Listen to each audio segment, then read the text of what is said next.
All right, let's do an October wrap up. And I did put things into categories this month because I read 9 things and I was like connecting a lot of my reading experiences. And what's interesting is I don't think I really have like any 5-star reads this month, but I feel really good about the reading month because of, I think, all of the interactions I got to do with the art and the real world, if that makes sense. So yeah, I feel good about this reading month. It's not my best reading month of the year.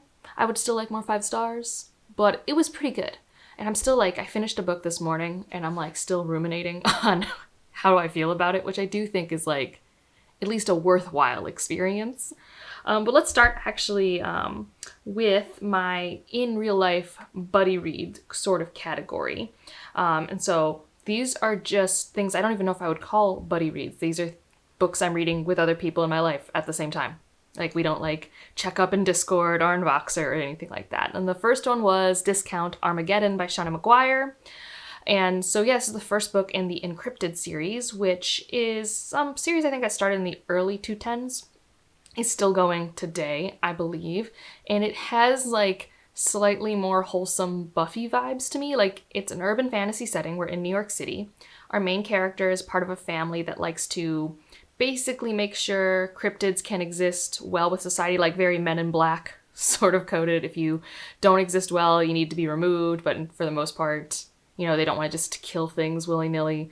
And she gets in over her head, and she's also trying to prove that she can be a ballroom dancer, and it was fun. It was quite fun. I don't know if it was super memorable to me. I wish I had access to the audiobooks because I do think I would probably like it a 1/2 star to a whole star more if it was consuming my audio reading time and not my physical reading time, because it's a little too plot forward for what I like in my physical reading time.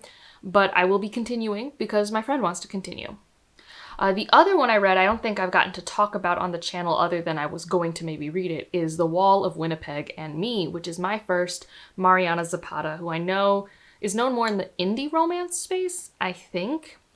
Although I believe this is traditionally published now, this book. I think it first came out in 2016, Indie Pub, and I don't know what changes may or may not have happened between the Indie Pub and the Trad Pub, but I read this and I really, really liked it. Maybe a little bit at the end I don't love, but I think it's one of those things where I think I love the experience enough to forgive its faults. So this is the closest I am to a 5-star. Like, I might actually like have 5-star feelings for this one.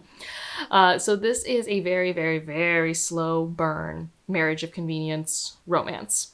Like, to the point where I actually don't really enjoy when we do have like the sex scenes at the end of this book, and it's at the very end of the book, and it's not even like slow burn, like we're having lingering gazes or holding hands. Like, it's super slow burn. Like, the first half of this book does a lot of good groundwork in convincing me why these people could even develop feelings for each other, because we start at a place where it's very obvious that he doesn't think about her, she's really not into him, and they're really doing this for convenience. And I really enjoyed it. I found it so cozy. Especially if you like, I don't think it's a good trope, like in the real world, but I do kind of have an affection for the trope of, you know, she's the one that makes him start being like a human and like being a reasonable person, and he acts special for her. Like, that's like really in here. The premise of this one is he is a football player. He's actually a defensive lineman. Whoever Myles Garrett is on the Cleveland Browns is the position that this man plays. He's from Canada, and for reasons he wants to get a green card by marrying her, and she used to be his assistant for 2 years and had just quit, not because he was like an awful boss, but because she had her own job aspirations she wanted to pursue, and she did not want to come back to work from him and didn't want to marry him, but he makes her an offer she can't refuse, and honestly, it was a good offer. It made sense. And I think that's the thing, is like, I felt a lot of buy-in to what was happening. I really enjoyed watching them become friends. Like, I really enjoyed watching them become friends. So yeah, at first I wasn't sure if I was going to get on with it, but I ended up really enjoying it and like smiling a lot and giggling a lot. And I had a good time. So yeah, I wouldn't recommend it to anyone, though, who wants like any sort of physical tension or chemistry. I don't think that's where this book shines for me. I think it shined more in the personality chemistry and how that built over time. The other stuff I want to get into are, they're going to be called translations, but they were also read. for book clubs. So again, I was talking about these with people. So the first one was Rental Person Who Does Nothing. This is a memoir nonfiction from Japan. And it's about this man in Japan who is pretty social media famous. And he basically, I don't know what he charges now. I think he charges now whatever someone feels that the service is owed. But when this book was written, he charged for transportation and food, essentially. And he would just be a person who would do nothing with someone else if they needed someone to go with them to a new restaurant, or I don't know, like there were stories about people showing up to watch them do dishes. Like, it was very interesting. It was interesting in that I felt like I really got insight into Japanese culture, because there's just a lot of things where I was just like, that none of this like correlates with my lived experience, which makes sense, but it was just kind of one of those culture shock jarring situations. And then he himself is a little odd. Like, he's a little odd. And it was really cool going to book club to talk about it, because somebody there was someone who had lived in Japan for a while, so we got to learn like what was weird for him and what is like the culture shock weird. And it was also really interesting how some people found it kind of somber, and other people just found it so practical and interesting, just the interpretations of it. It's a very easy read. It's very quick. He's a very odd person, so if you are curious, it's like not a long audiobook. I liked the audiobook. It made it more conversational, although at times it can be repetitive, because like even in the book, it's like it would show the tweet and then summarize the tweet. And so you're like, why are you telling me this kind of like twice? So yeah, it was interesting. And then the other one was the Empusium, which, all right, this is my second book by this author and my second book by this author for book club. And let me just say, if you need a book club book, she's pretty good.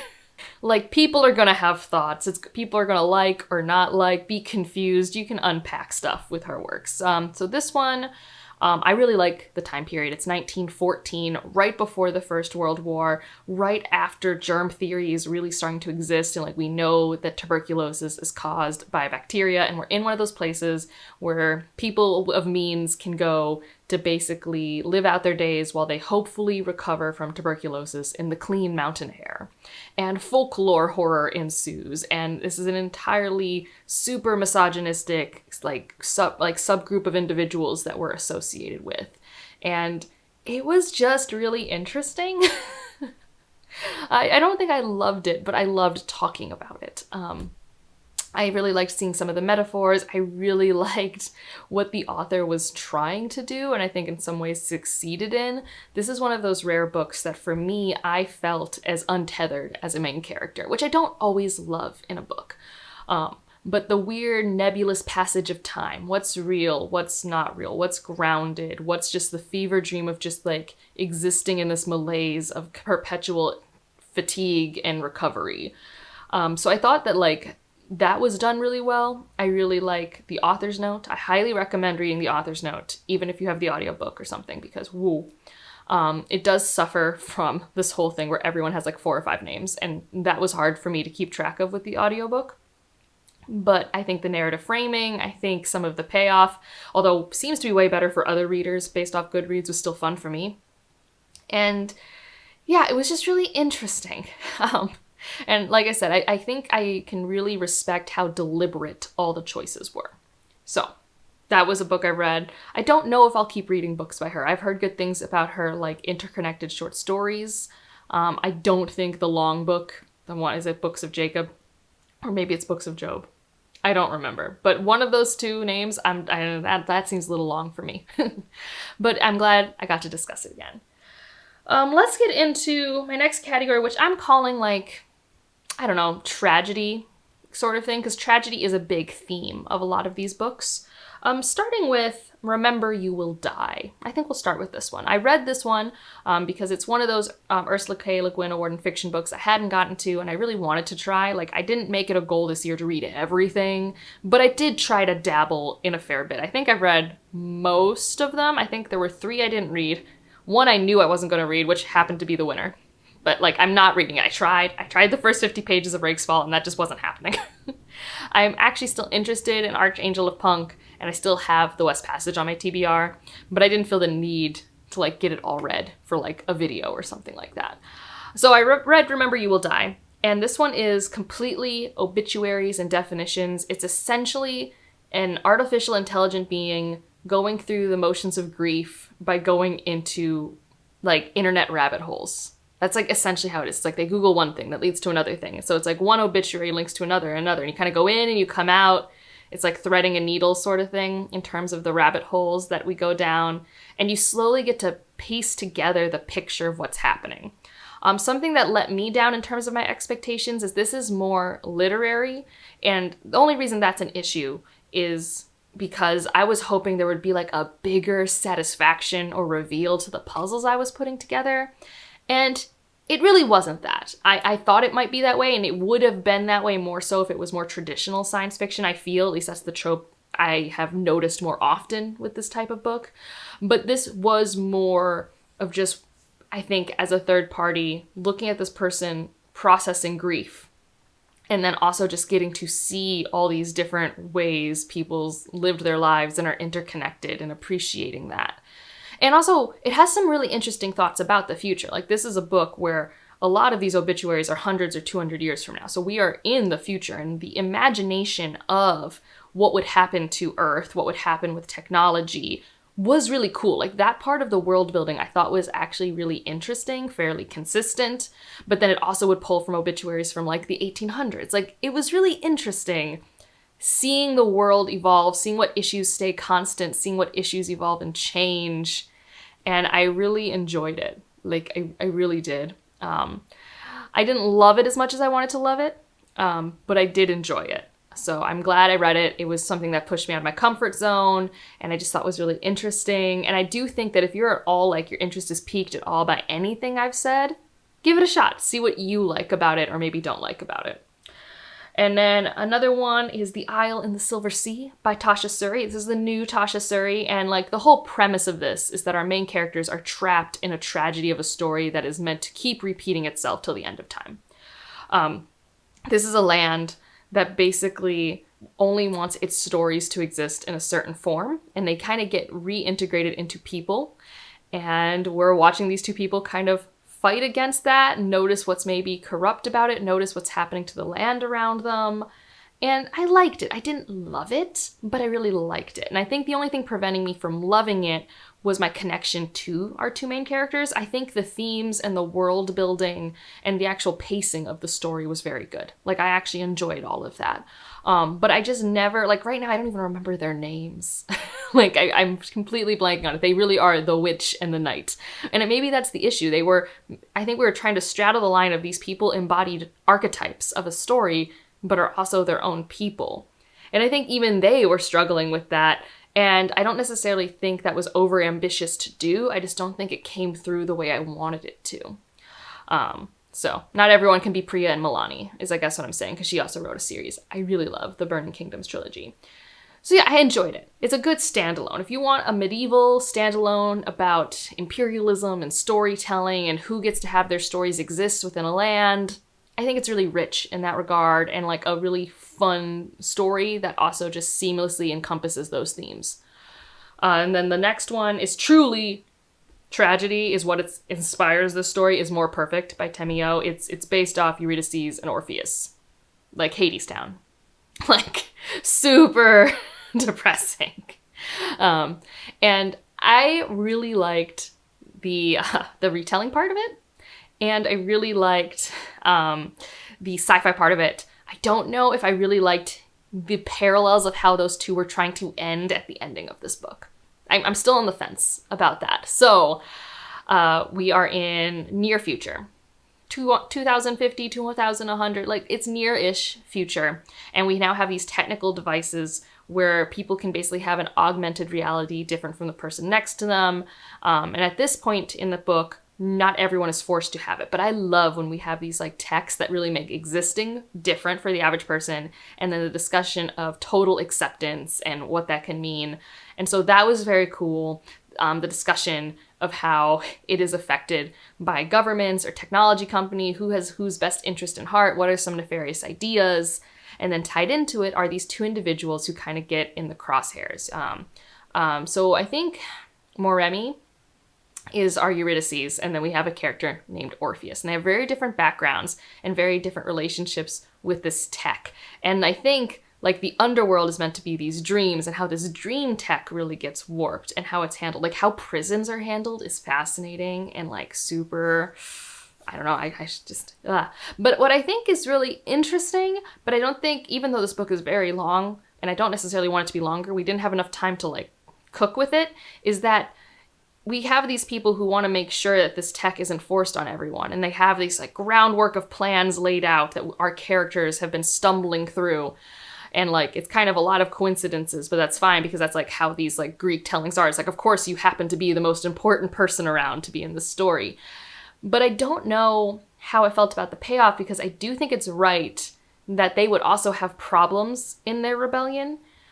I don't know if our characters really had enough time to come to the conclusions and actions that they came up with. Although there's a scene at the end of the book that's just chilling.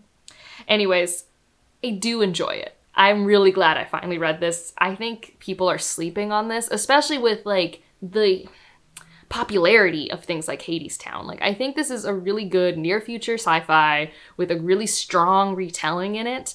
And like, there's a couple little things that prevented it from being like amazing for me. But it's like a long book that like I actually took to work and read on my lunch break, which I don't do very often. Like, I really wanted to keep reading it. I wanted to know what was happening next. I was very in it. And our last section are possessions, because I read 2 possession stories. Who knew? We'll start with the one that I have more reasonable thoughts about, and the other one I'm still unpacking my thoughts, so we're gonna ramble a bit at the end here. But The Possession of Alba Diaz. This is the newest Isabel Cañas. I really liked it. It's kind of a theme where I really liked it, but I didn't like love it. And it's again like the ending. Like, which of course I can't really talk about, but anyways, this is a 1700s historical horror in Mexico, specifically near Zacateca, and there are these mines for silver specifically, and it has to do with like, I mean, if you don't know this, like Central and South America, the mines and the resources are definitely a big part of colonialism and how indigenous populations were abused, and et cetera, et cetera. So it makes sense to have this be like the scene of like these forces that kind of come together, these like unworldly forces and how they can affect individuals. And once again, Isabel Cañas has 2 characters that straddle identities and don't fit comfortably into any caste system that exists within the story. And I really love these characters' chemistry, how they innately start to trust each other. I really love the themes of agency and our main character, Alba Diaz, and what she's choosing to do and what is preventing her. And I adore that we have a possession story where we get a point of view from the thing being possessed. Like, Alba Diaz is the one being possessed and we get her perspective. And I really love that. There are decisions the author makes at the end of the story that are not bad and the ending is fine, but I think that she should have done something different. And that's all I can really say. If you've read the story, I think you know what I mean. And it's up to you if you agree with me or not, but that's just how I feel. And it's just, you know, I don't want to actually spoil what happens at the end of it. But it was very fun. It's another win for me. I will still be buying any book she comes out with, because at the end of the day, yes, I don't like the ending, but I was very into these characters and what they were going through, and it was still propulsive, and it was creepy when it needed to be creepy, and it was just fun. And so the story, we're like, I think I'm on the fence because I think this ending did stick the landing. This is one of my few books where I think the ending stuck the landing, but I struggled to get to the ending, and not necessarily because it was bad, and that is My Best Friend's Exorcism by Grady Hendrix. This is my first Grady Hendrix, okay? This is my first one. And you know, when people talk about Grady Hendrix, they say words like camp, okay? I like campy things. I've read campy horror. I've read dark horror as well. And I don't know if it's because I wasn't prepared for this to be dark. Like, I don't think for me, this is campy. I do think it's nostalgic. Like, this is for sure a blending of The Exorcism and Heathers. Like, if you know those like late 70s, 80s movies, yes, it is those things. Because like on the flip side, it's like I would say parts of Stranger Things is campy, but parts of it's dark. Like season 1 Stranger Things is like, that's a lot. There's a lot of sadness, a lot of dark there. Whereas like seasons 2 or 3 is a little more campy, which I like a bit more. Not that there aren't still scary scenes.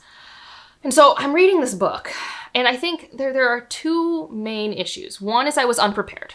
And that's maybe an on me thing, although, like, it's not like I've been ignoring what people have said about Grady Hendrix. Like, people generally talk about it being campy, and I think the movie is relatively campy, according to one of my friends. But at least for me, my read on it, it was so stressful and anxiety-inducing. And it wasn't what I was anticipating when I was reading it, and I inadvertently paired it with another horror that's not on this wrap-up because I haven't finished it yet, because it was also very dark. You kind of have to pace those out a little bit. And so the darkness that I have here is our main character, Abby, she grows up, it's in Carolina. I don't even know which Carolina. I think South Carolina. I could be wrong. And she is poorer than all her friends. And actually, we open up with scenes where nobody comes to her birthday party. And it's like, it leads into why her best friend is who her best friend is. So, like, it has a purpose, but, like, already, like, goodness, just showing how cruel children can be to each other, right? And then we are with her as a teenager, and she has her friend group, and she goes as scholarship to the school. So she's poorer than all her friends. And then her friend gets possessed, and things start happening. But, like, it's not like, wow, she's being possessed and weird things are happening. Like, that's how it starts. It's more like she's getting possessed and everyone's gaslighting Abby. And also, what possessed friend is doing to other friends is atrocious, okay? Like, for example, I don't normally give content warnings or trigger warnings, especially for horror, because, like, I feel like people know their own content warnings and trigger warnings and can look them up. I really do think, and it doesn't have to do with the main character, but if you have ever suffered from disordered eating, you need to know that going into this book, that it is going to be graphic, okay? Like, I've never even gone through it, and I was so uncomfortable, and it was so real. Like, that's what I mean by how dark it was. It's like, this isn't campy horror, like, it's outlandish. No, this is like, legitimately, there are girls who died from what this one girl was going through in this story, like, in the real world. It was, whoa. So, that's the middle of the book, and I was just, like, wading through this, and I was like, this is so much. Now, when it starts to get into the whole, like, handling the possession, I kind of liked it a bit more, and I do really like the ending. Like, I do like the falling action of this story quite a bit. But I think here's my second problem. I don't like Abby. Like, and I don't like Abby in the sense that, like, I think she's a bad person. I think she's a very boring character. And I couldn't help but think of My Heart is a Chainsaw while I was reading this. Like, both of them are really, like, sort of campy, dark high school horrors. And both of them have kind of outcast characters. But Abby doesn't really have a personality in this book. Her entire motivation, this whole story, is just, what's wrong with my best friend? And that's not, like, not a valid motivation. But only thing I know about her is that she's poor, what's wrong with her best friend, and she has acne. That's it. Like, and when she was a child, she liked E.T. But I have nothing else for her. Whereas, like, Jade Daniels is so rich and lush, and, like, it's just, I think that was my missing tissue here. It's like, I didn't know how to root for this character. I felt like I was just observing everything through Abby because she was a unique lens to observe through. But I was also just always so stressed for her, because why is everyone not believing her? So it was a combination of, like, the injustices of the story and how real they are, and I just didn't care about Abby, because the book didn't, like, give me, like, really strong reasons to care about her.